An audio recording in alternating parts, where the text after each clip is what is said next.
In data savvy with AX or AKS, what we would be doing is what we would be studying what sets are.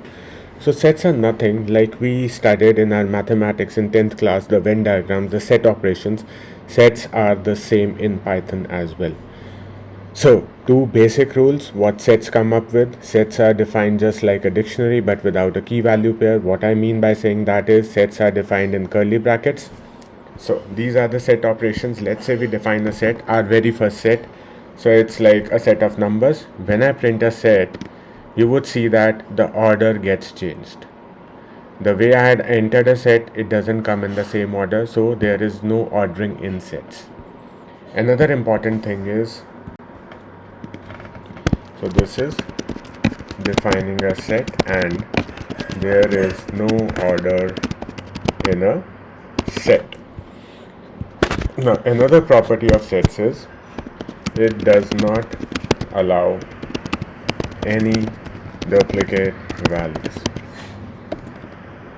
Let's say we have another set like this. I have 1, 1, 2, 3, 10, 10, 50. So there are 2 repetitions of 1 and 2 repetitions of 10.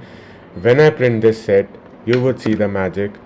There is only one single 1 entry and single 10 entry. That means it removes all the duplicates. It doesn't allow any duplicates. Let's say sets can have any number of values. You can have any kind of data type. Sets can have any data type within it. Let's see what I mean by saying that thing. So whatever I have given, whatever I have defined in a set, it's a string, it's a numbers, a set of numbers, few strings in it. When I print s2, I get this list, this set. Again, the order has been changed. Abhishek, then Avin, then Uday, then Rushmita. So that's how sets are in unordered sets. Let's say I have a list. This is a list that I have. Now let me typecast a set to a list. Here's typecast.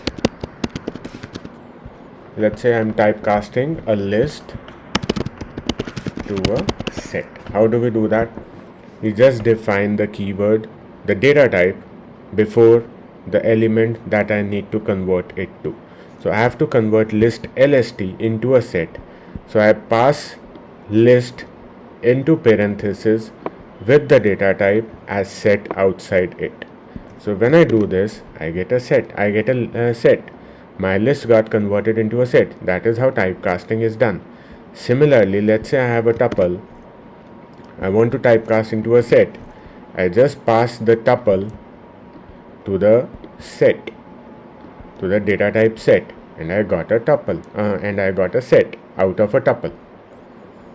Now, how to find out, let's say this is my set S1. Let's say what is the length of S1.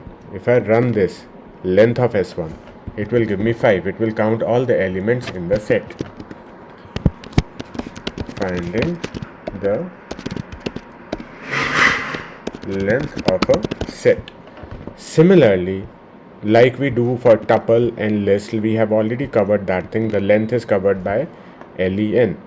My list is this. Let me just calculate the length by typing length keyword and passing the element or passing the data type for which I want to calculate the basically we are passing the variable for which we want to calculate the length. So length len is the keyword on which you can calculate the length of any of the data type, be it a tuple, list, or a set.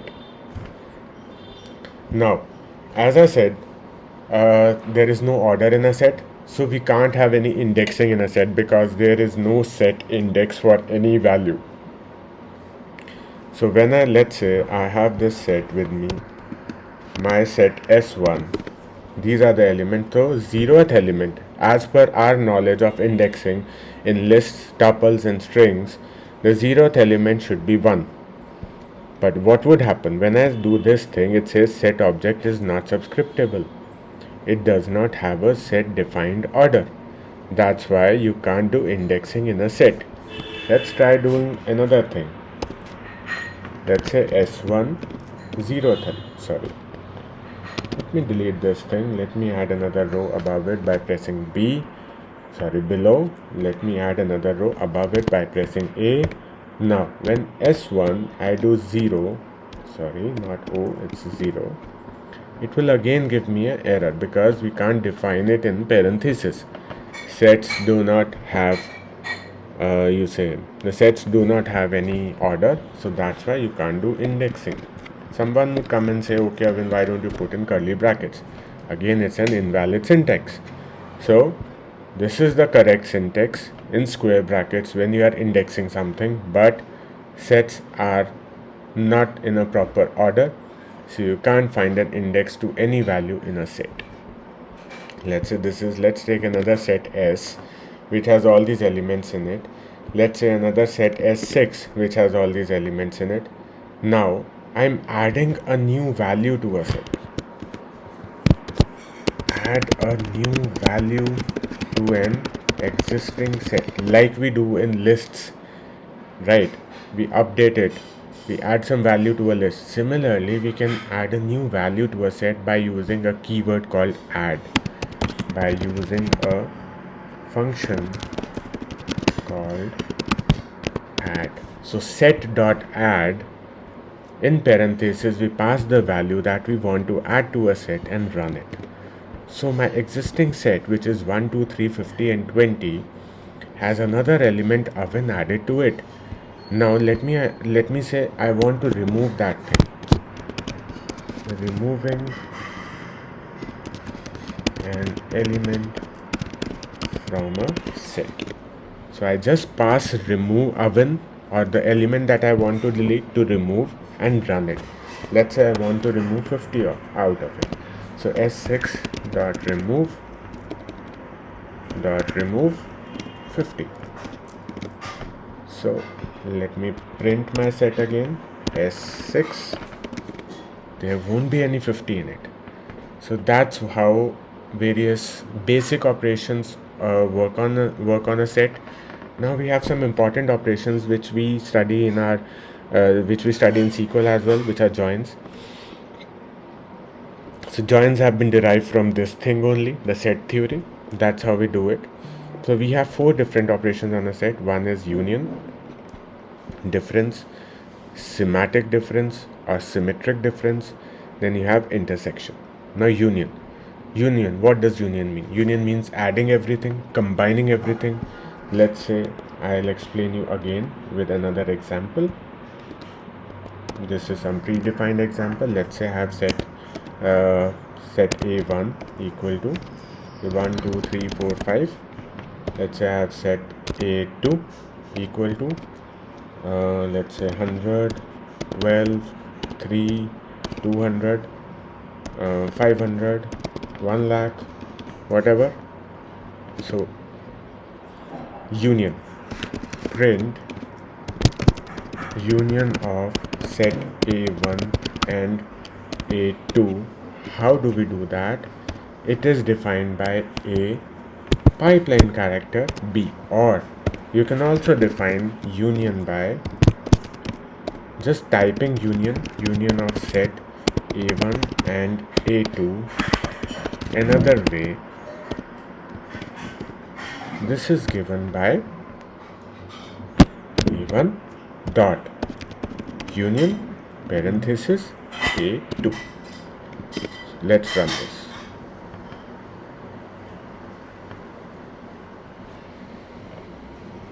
Okay, my bad.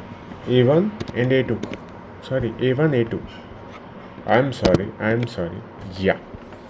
So this is how we perform union, and you see both these values, both the sets A1 and A2 are combined together into a single set. All the values of A1 and A2 are combined together into a single set. Now what does intersection mean? Intersection is a simple thing. Intersection means the common elements, where both the sets meet each other, where both the sets interact with each other, where the values in both the sets are the same. So interaction, when I say interaction, it gives me only the common values between both the sets. How it is done? Let's say I have set A, I have set another set C. So the common values are 1, 2 and 3, 1, 2 and 3. So when I run intersection, how intersection is run? I say A dot intersection C. So print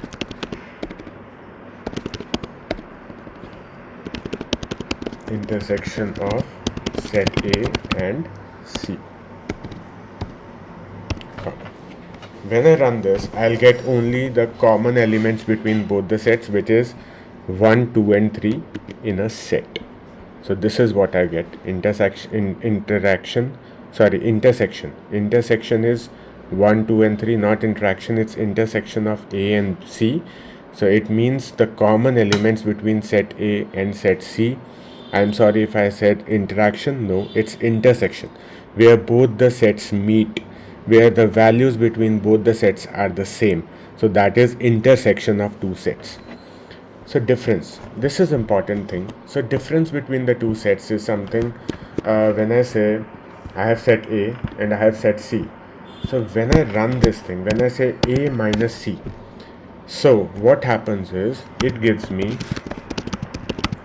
all the elements in A minus the common elements between A and C. See, A has 1, 2, 3, 4, 5. C has 1, 2, 3, 10 and 11. Now 1, 2 and 3 are common. So what will happen is when I am doing A minus C, or when I am doing A dot difference C, what happens is it gives me all the elements in A, all the elements in set A minus the common elements from set C. So 1, 2, 3 will be removed from A and I would get only 4 and 5. So when I run this, I get 4 and 5. But when I'm doing the opposite, so when I do C minus A, what it will do? It will give me all the elements in set C minus the common elements between set C and A. Set A and C or C and A. So when I'm doing C minus A, what I get is, I'll do this thing again for you over here for your understanding. When I do C minus A, so from C, the common elements between A and C will be removed and I'll get the remaining elements that are present in set C. So C dot difference A gives me 10 and 11, which are the common elements between, which are the values left in set C after removing the column elements between set A and set C. Now semantic difference or symmetric difference. This is basically difference between union and intersection. So what we did over here, this is the union, this is the intersection. So when I run A symmetric difference C, or this intersection, what I'll do is I'll remove 1, 2, 3 because that is the intersection, and I'll get 4, 5, 40, 10, 50, 20 and 30 as the final result. Let's see how that works out. So let's say I have A and C. Fine. Now what happens is, what would be A dot union C?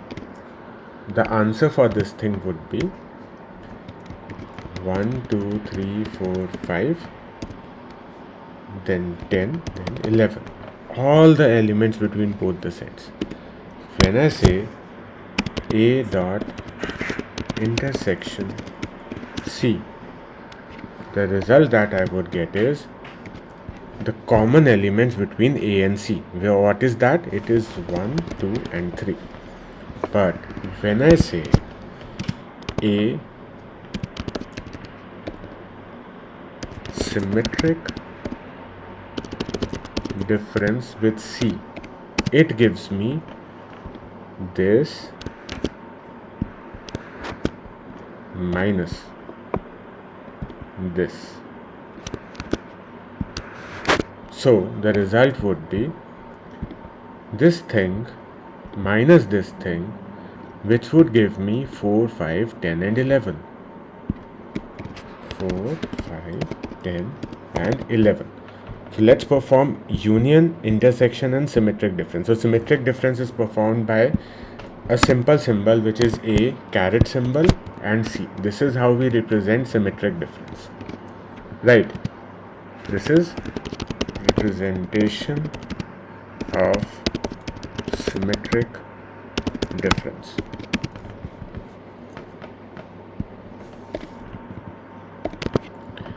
So when I'm running this, see, the union part, this is 1, 2, 3, 4, 5, 10, 11. The intersection part, this is 1, 2 and 3. Then difference, symmetric difference. This is difference between this and this, which is 4, 5, 10, 11. So that is the most important part of sets, how the various set operations work. You have to keep that in mind. You have to always remember all these 4 operations, which is this one, union, difference, symmetric difference, symmetric difference or symmetric difference, and intersection. So that's all from sets. I'll see you tomorrow again with a new class, new explanation, new session, which would be on dictionaries.